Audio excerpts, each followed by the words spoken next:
नमस्कार। दिन भर की हर खबर से आपको करने खबरदार मैं हूं श्वेता सिंह। भले ही राजनीतिक विश्लेषक 2019 की चुनावी लड़ाई को प्रधानमंत्री नरेंद्र मोदी के लिए बहुत आसान बताते हैं, जिसे आज खुद पीएम मोदी ने गुजरात में भी कहा है, लेकिन मोदी पॉलिटिक्स के लिए सबसे बड़ी चुनौती उस गुजरात में है जो पीएम मोदी का घर है, जहां 22 साल से बीजेपी सत्ता में है। लेकिन बीजेपी की मुश्किल यह है कि पिछले 3 साल से गुजरात में सीएम के तौर पर मोदी नहीं है। यह पिछले 4 चुनाव के बाद पहला चुनाव होगा जब सीएम के चेहरे के तौर पर मोदी का नाम नहीं होगा।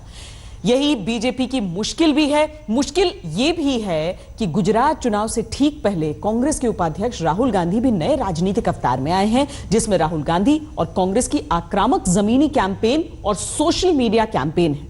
इसी के साथ मौजूदा हालात में एक वर्ग में जीएसटी के सिस्टम को लेकर नाराजगी भी है। चैलेंज बड़ा है, शायद इसलिए पीएम मोदी गुजरात को लेकर सीरियस हैं और पहली बार उन्होंने करीब करीब पूरा भाषण कांग्रेस और राहुल गांधी को समर्पित कर दिया और गुजरात की चुनावी लड़ाई को एक बार फिर नरेंद्र मोदी और गांधी परिवार की लड़ाई बना दिया। मैंने अजीब सी कहानी सुनी है, गुजरात में विकास को क्या हुआ, ये कैसे हुआ, ये किसने किया? नरेंद्र मोदी जी ने और अमित शाह जी ने गुजरात में विकास को पागल कर दिया। उनकी सारी बातें जनता ने मार ठोक करके जवाब दे दिया। अब जब कुछ नहीं चला तो विकास को ही गाली देना शुरू कर। अरे विकास को नफरत करके कांग्रेस पार्टी की जहन में विकास के प्रति नफरत है। प्रधानमंत्री नरेंद्र मोदी की राजनीति के लिए उनके घर गुजरात के मायने क्या हैं? ये 1 महीने में उनके चौथे गुजरात दौरे से समझा जा सकता है। यूपी के चुनाव के बाद इस साल के सबसे आखिरी और सबसे महत्वपूर्ण चुनावी टेस्ट में प्रधानमंत्री नरेंद्र मोदी नेता बनकर उतर चुके हैं, जिसमें उन्होंने एक बार फिर गुजरात के चुनाव को मोदी बनाम गांधी परिवार कर दिया। गुजरात के किसी भी व्यक्ति को, किसी भी दल का क्यों ना हो, ये परिवार, ये पार्टी मौका नहीं छोड़ती उनको खत्म करने के लिए। मैं तो एक मुख्यमंत्री था, अरे आपके पास पूरे हिंदुस्तान की सल्तनत थी उस समय। कैसे कैसे षड्यंत्र किए थे आपने मुझे जेल में डालने के लिए। आपने तय किया था जब तक अमित शाह को जेल में नहीं डालेंगे मोदी तक पहुंच नहीं पाएंगे, और आज देख लिया सच कैसे उभर करके आ गया। हम कहां हैं, आप कहां हैं। मोदी पॉलिटिक्स का ये जाना पहचाना तेवर, टारगेट पर गांधी परिवार की पॉलिटिक्स, आज गुजरात में ये चुनावी तेवर साफ बता रहे हैं कि गुजरात का ये चुनाव पिछले चुनावों के मुकाबले बहुत तीखा होने वाला है। कांग्रेस के उपाध्यक्ष राहुल गांधी के लगातार तीखे राजनीतिक हमलों और गुजरात में आक्रामक चुनावी कैंपेन और आक्रामक सोशल मीडिया रणनीति, शायद गुजरात में बीजेपी को पीएम मोदी का उतरना बहुत जरूरी लग रहा था। गुजरात में विकास को क्या हुआ? क्या हुआ? कैसे पागल हुआ ये झूठ सुन सुनकर पागल हो गया। आज चुनाव हमारे लिए विकासवाद का जंग है, उनके लिए वंशवाद का जंग है। और मैं आपको विश्वास दिलाता हूं, विकासवाद जीतने वाला है, वंशवाद हारने वाला है। पीएम मोदी ने आज गुजरात के चुनाव को विकासवाद और वंशवाद की लड़ाई बना दिया। यही वजह है कि उनके आज के पूरे भाषण में शुरू से लेकर आखिर तक खास तौर पर गांधी परिवार निशाने पर रहा। राहुल गांधी गुजरात में घूम घूम कर मोदी मॉडल को विकास विरोधी बता रहे हैं, तो आज पीएम मोदी ने सरदार पटेल की बात से लेकर नर्मदा योजना की बात करके कांग्रेस को गुजरात विरोधी बता दिया। नरेंद्र मोदी जी ने नर्मदा का पानी आपको दिया? किसी को तो दिया होगा। आपका जो पानी है वो गुजरात के 5-10 उद्योगपतियों को उन्होंने दिया। पंडित नेहरू ने जिस नर्मदा योजना का शिलान्यास किया था, लेकिन इसलिए आंख में वो चूभती थी क्योंकि सरदार सरोवर नर्मदा योजना की कल्पना सरदार वल्लभ भाई पटेल ने की थी, और यही कारण था कि उसको पूरा नहीं होने दिया गया। कोई कल्पना कर सकता है आज से 40-50 साल पहले ये नर्मदा योजना का काम पूरा हुआ होता तो आज गुजरात कहां से कहां पहुंचा होता। बेशर्मी के साथ झूठ की भी कोई हद होती है क्या? गांधीनगर में बीजेपी की गुजरात गौरव यात्रा की समाप्ति और प्रधानमंत्री नरेंद्र मोदी का 30 दिन के अंदर चौथा दौरा। उधर राहुल गांधी भी 30 दिन के अंदर 3 दिन 2 बार गुजरात का कैंपेन कर चुके हैं। दिवाली के बाद पीएम फिर गुजरात जाने वाले हैं, तो राहुल गांधी भी दिवाली के बाद तीसरी बार 3 दिन के लिए गुजरात में चुनावी कैंपेन करेंगे। गुजरात में विकास पगला गया है के नारे के साथ राहुल गांधी घूम रहे हैं। आज मोदी ने इसी का जवाब दिया। नरेंद्र मोदी जी ने और अमित शाह जी ने गुजरात में विकास को पागल कर दिया। अब जब कुछ नहीं चला तब विकास को ही गाली देना शुरू कर दिया। अरे विकास को नफरत करके कांग्रेस पार्टी की जहन में विकास के प्रति नफरत है। कौन कहता है हमारे देश में बच्चों के लिए पढ़ाई ना हो, युवाओं के लिए कमाई ना हो, बुजुर्गों के लिए दवाई ना हो? ऐसा कौन चाहेगा भाइयों? ये विकास के बिना कैसे संभव होगा? विकास पगला गया है और मैं विकास के नारे की लड़ाई के बीच गुजरात में 22 साल से बीजेपी की सरकार के लिए इस बार का चुनाव बहुत बड़ी परीक्षा होने वाला है, क्योंकि इस बार गुजरात में नरेंद्र मोदी नहीं है। नोटबंदी के बाद खास तौर पर जीएसटी के नए सिस्टम से व्यापारी नाराज बताया जा रहा है। यही वजह है कि आज मोदी ने हिंदी में अपने भाषण के बीच जीएसटी पर गुजराती में बात की। ખાસ કરીને મારે ગુજરાતના વેપારી ભાઈઓ બહેનો જોડે આજે વાત કરવી છે। આ જીએસટી કોંગ્રેસના લોકોને જીએસટીના નામે જૂઠાણા ચલાવવાનો હક નથી। पीएम मोदी की इस बात का मतलब उन वर्ग को भरोसा दिलाना था जो खास तौर पर जीएसटी के सिस्टम से नाराज बताया जा रहा है। बीजेपी के लिए इस नाराजगी को साधना बड़ी चुनौती है, क्योंकि कांग्रेस उपाध्यक्ष राहुल गांधी भी अपनी पुरानी छवि को तोड़कर नई आक्रामक रणनीति के साथ कैंपेन कर रहे हैं। कांग्रेस अध्यक्ष की पावर डोज भी उन्हें मिलने वाली बताई जा रही है। महंगाई बढ़ती जा रही और दूसरे तरफ नरेंद्र मोदी जी गुजरात मॉडल की बात करते जा रहे हैं, मगर ये खोखला है, इसके अंदर कुछ नहीं है। ऐसे में बीजेपी के लिए बड़ा चैलेंज है और गुजरात का कोई रिस्क कम से कम पीएम मोदी की पॉलिटिक्स से लेना नहीं चाहेगी। भले ही मोदी 2019 को हल्के में ले रहे हों, वो गुजरात को हल्के में नहीं ले सकते। और अभी जब उत्तर प्रदेश के चुनाव हुए, कोई अनुमान लगाने वाले, कोई सर्वे करने वाले कल्पना तक नहीं करते थे कि भारतीय जनता पार्टी को इतना बड़ा विजय प्राप्त होगा। और जिस दिन उत्तर प्रदेश के चुनाव के नतीजे आए, उसी दिन देश के पॉलिटिकल पंडितों ने कह दिया था अब विपक्ष ने 2019 के चुनाव की चिंता छोड़ करके 2024 पे माइंड खपाना चाहिए। 19 मोदी को दे दो। मोदी समझ चुके हैं कि दिल्ली की सत्ता के लिए गुजरात का चुनाव ही लिटमस टेस्ट है। यही वजह है कि जब उन्होंने गुजरात में रैली को संबोधित किया तो गांधी परिवार और विकास के मंत्र का जिक्र किया। हालांकि अगर इन्हीं 2 मुद्दों पर जीत हासिल हो जाती है गुजरात में, तो 2019 में उनकी जीत को कोई रोक नहीं पाएगा। गांधीनगर से गोपी घांगर के साथ आज तक ब्यूरो। गुजरात के चुनावी कैंपेन में राहुल गांधी अरविंद केजरीवाल वाले अवतार में दिख रहे हैं। हाल के कुछ चुनावी नतीजे कांग्रेस के लिए उत्साहजनक रहे हैं। राहुल गांधी को कांग्रेस अध्यक्ष पद मिलने की खबरें भी पक्की हो रही हैं।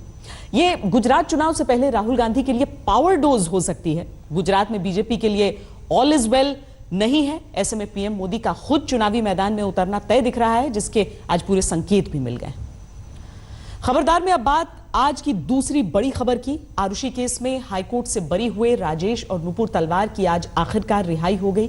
9 साल पुराने इस केस में 4 साल से जेल की सजा काट रहे राजेश और नुपुर तलवार के लिए आज का दिन बहुत भावुक रहा। तलवार दंपत्ति को बरी करते हुए इलाहाबाद हाईकोर्ट ने आरुषि केस में समाज और अदालतों की संकीर्ण सोच को तोड़ने वाला जो फैसला दिया था, वो वाकई एक बड़ी मिसाल है कि सिर्फ समाज की संकीर्ण सोच के हिसाब से किसी को सजा देने का फैसला कैसे किया जा सकता है।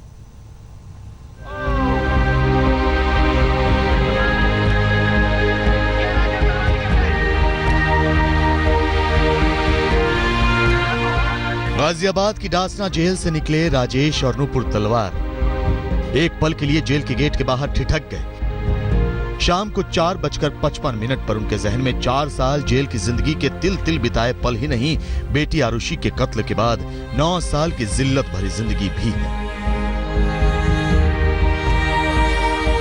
आंखों में आंसू और सीने में दर्द का एक सिलसिला।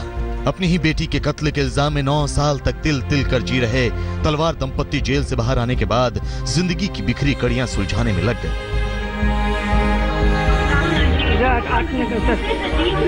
गाजियाबाद की जेल में 4 साल गुजारने के बाद जेल से रिहाई उनके लिए राहत का पैगाम लेकर आई। अपनों के बीच पहुंचे तो आंसुओं की धारा बह गई।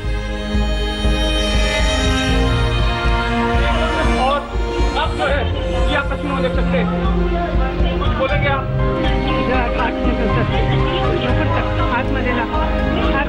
बेहद भावुक क्षण डॉक्टर नुपुर तलवार आप देख सकते हैं। डासना जेल के बाहर मीडिया के जमावड़े के बीच तलवार दंपत्ति की कार डासना जेल से निकली तो सीधे नोएडा के जलवायु विहार पहुंची। वही जलवायु विहार जहां डॉक्टर तलवार के घर में 9 साल पहले मासूम आरुषि का कत्ल हुआ था। लेकिन इस बार राजेश तलवार अपने उस घर नहीं गए, बल्कि अपने ससुराल के घर पहुंचे थे, जहां आरुषि के नाना और नानी पलके बिछाए उनके आने का इंतजार कर रहे थे।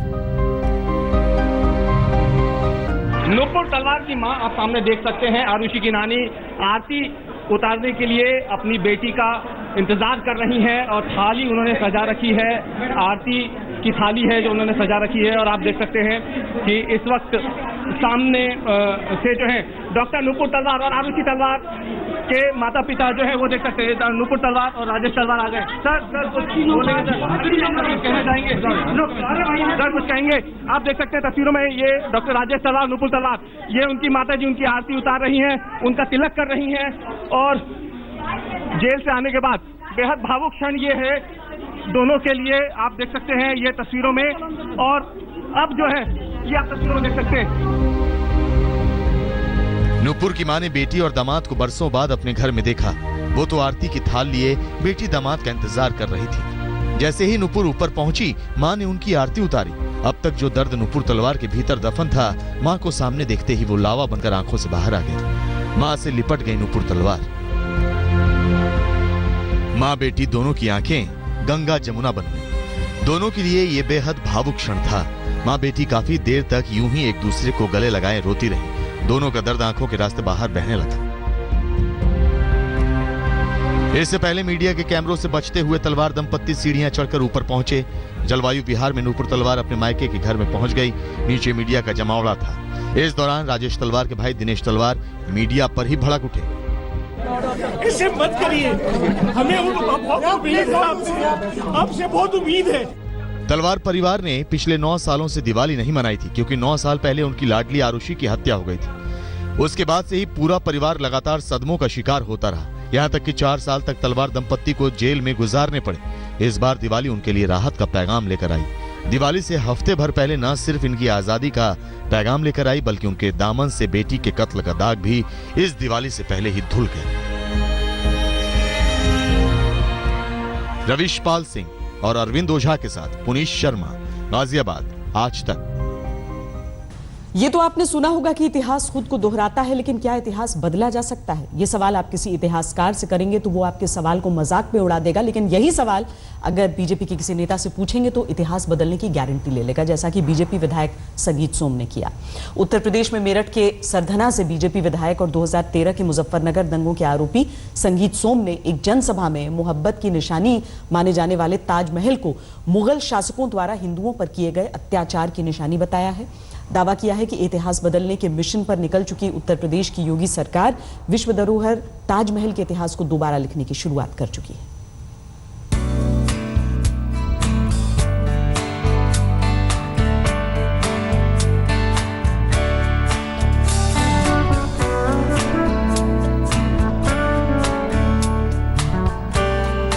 ताजमहल मोहब्बत की निशानी है। ताजमहल भारतीय संस्कृति का हिस्सा है। ताजमहल दुनिया के 7 अजूबों में शामिल है। पूरी दुनिया को ऐसा लगता है तो लगता रहे। पूरी दुनिया ताजमहल को देखकर वाह ताज कहती है तो कहती रहे। बीजेपी को तो ताजमहल के सफेद संगमरमर में मुगल शासकों की शक्लें नजर आती हैं, जिन्हें देखकर बीजेपी नेताओं को इतनी चिढ़ मच रही है कि वो भारतीय इतिहास की किताबों में स्वर्णिम अक्षरों से दर्ज ताजमहल का नाम हमेशा हमेशा के लिए मिटा देना चाहते हैं। बहुत लोगों को बड़ा दर्द हुआ कि आगरा का ताजमहल ऐतिहासिक स्थलों में से निकाल दिया गया। कैसा इतिहास, कहां का इतिहास, कौन सा इतिहास? क्या वो इतिहास कि ताजमहल को बनाने वाले ने अपने बाप को कैद किया था?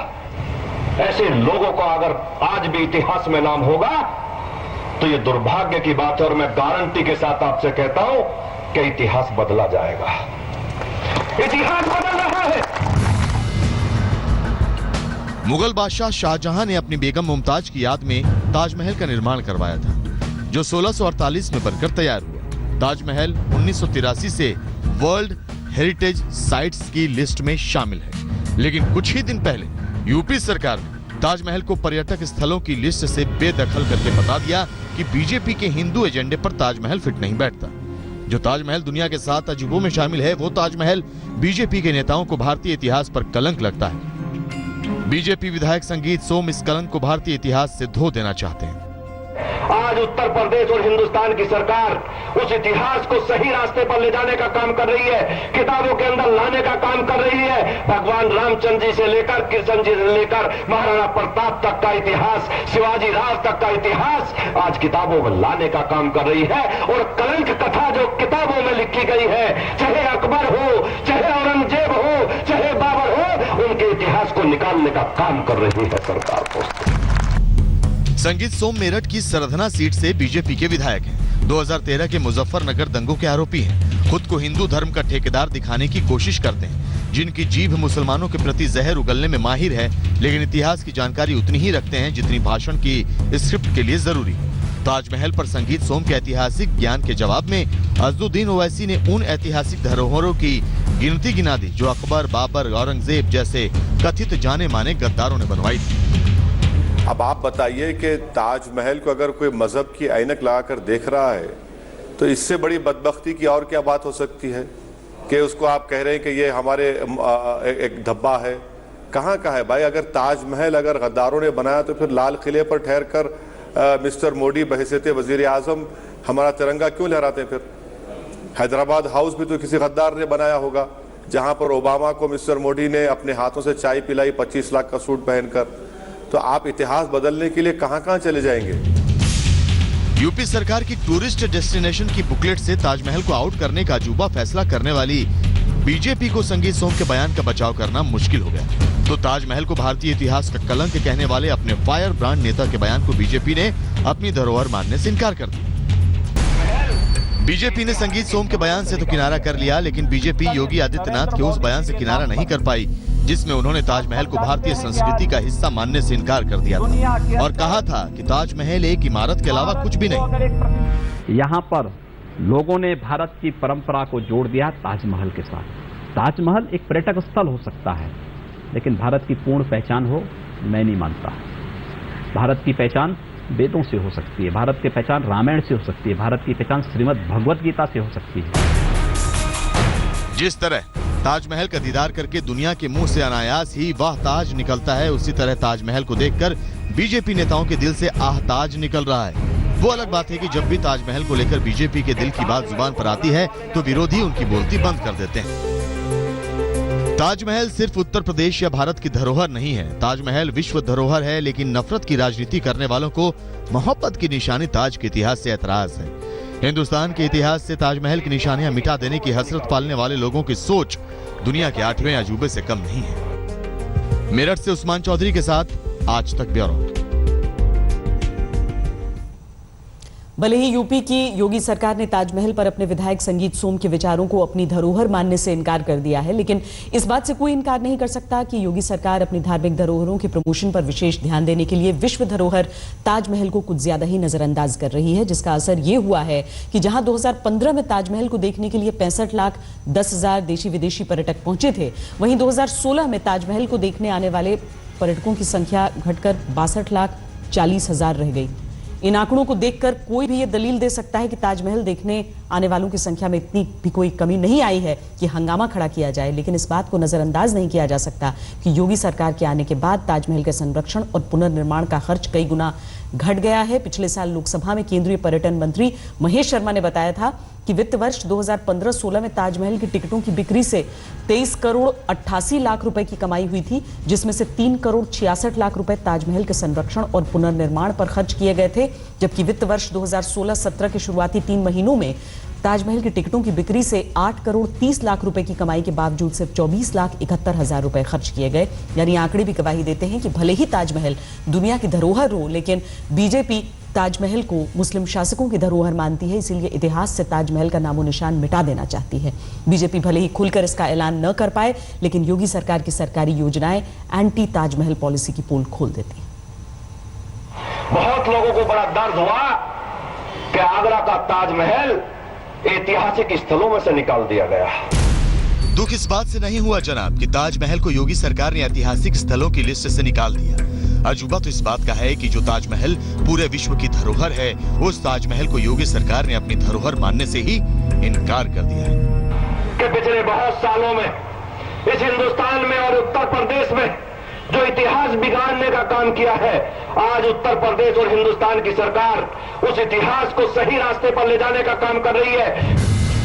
भले ही बीजेपी ने आधिकारिक तौर से संगीत सोम के बयान से पल्ला झाड़ लिया, लेकिन संगीत सोम ने जो कहा है उसका सबूत उत्तर प्रदेश सरकार के टूरिस्ट डिपार्टमेंट की ये बुकलेट है, जिसमें ताजमहल का जिक्र तक नहीं है। लेकिन विवाद बढ़ा तो यूपी की टूरिज्म मिनिस्टर रीता बहुगुणा जोशी को मानना पड़ गया कि ताजमहल देश की सांस्कृतिक विरासत है। हालांकि इस मुद्दे पर रीता बहुगुणा जोशी जब तक सफाई देती तब तक ये खबर पूरी दुनिया में फैल चुकी थी और अंतर्राष्ट्रीय मीडिया में योगी सरकार की जमकर खिंचाई शुरू हो चुकी थी। अमेरिका के प्रमुख अखबार द वॉशिंगटन पोस्ट ने एक आर्टिकल में लिखा कि वायु प्रदूषण की वजह से पीले पड़ते ताजमहल की हालत और ज्यादा खराब होने लगी है। उत्तर प्रदेश की हिंदुत्ववादी सरकार में ताजमहल अपने पुनर्निर्माण के लिए फंड की कमी से जूझ रहा है। इसकी वजह ताजमहल का निर्माण मुसलमान शासक द्वारा किया जाना बताया जा रहा है। इसी तरह ऑस्ट्रेलिया की न्यूज वेबसाइट द ऑस्ट्रेलियन ने लिखा है कि भारत में ताजमहल को नजरअंदाज किया जा रहा है। उत्तर प्रदेश में कट्टर हिंदुत्ववादी सरकार के मुख्यमंत्री का मानना है कि ताजमहल भारतीय संस्कृति को प्रतिबिंबित नहीं करता। हाल ही में उत्तर प्रदेश की सत्ता में काबिज होने के कुछ हफ्तों बाद ही योगी आदित्यनाथ सरकार ने इस मुस्लिम विरासत को दरकिनार कर दिया है। इसी तरह ब्रिटेन की न्यूज़पेपर द टेलीग्राफ ने भी ताजमहल पर योगी सरकार के स्टैंड पर लेख लिखा। इसमें कोई अतिशयोक्ति नहीं कि ताजमहल इस ग्रह पर मौजूद सबसे खूबसूरत इमारतों में से एक है। साल 2007 में इसे विश्व के 7 अजूबों में भी शामिल किया जा चुका है। लेकिन जिस शहर आगरा में ताजमहल है, वहां की राज्य सरकार को शायद ऐसा नहीं लगता। भले ही मोहब्बत की निशानी ताजमहल उत्तर प्रदेश ही नहीं बल्कि हिंदुस्तान में विदेशी पर्यटकों का मुख्य आकर्षण है, लेकिन ये कोई कही सुनी बात नहीं है कि बीजेपी सरकार ताजमहल को नफरत भरी निगाहों से देखती है। यूपी की योगी सरकार ने इसी साल 11 जुलाई को वित्त वर्ष 2017-18 का बजट पेश किया तो हमारी सांस्कृतिक विरासत सेक्शन में ताजमहल का नाम तक नहीं लिया गया। यूपी के बजट में स्वदेश दर्शन योजना के तहत 1240 करोड़ रुपए का फंड अलॉट किया गया है, जिसका उद्देश्य मथुरा, काशी और अयोध्या जैसे धार्मिक स्थलों पर पर्यटन को बढ़ावा देना है। इसके अलावा पीएम मोदी के लोकसभा क्षेत्र वाराणसी में एक सांस्कृतिक केंद्र की स्थापना के लिए भी 200 करोड़ रुपए आवंटित किए गए हैं। ताजमहल पर योगी सरकार की बेरुखी ने पूरी दुनिया का ध्यान खींचा तो योगी सरकार को मजबूरी में ही सही ताजमहल को देश की धरोहर मानना पड़ गया। कभी हिंदू राष्ट्र का नारा देने वाले योगी आदित्यनाथ आज यूपी के मुख्यमंत्री हैं और मुख्यमंत्री बनने के बाद उनके पास मौका है कि वो ऐसा कर पाएं। इसीलिए वो इस मौके को हाथ से जाने नहीं देना चाहते। गाहे बगाहे बीजेपी नेताओं की जुबान पर योगी सरकार के मन की बात आ ही जाती है। आज तक ब्यूरो। खबरदार में आज के लिए इतना ही। देश और दुनिया की बाकी खबरों के लिए आप देखते रहिए आज तक।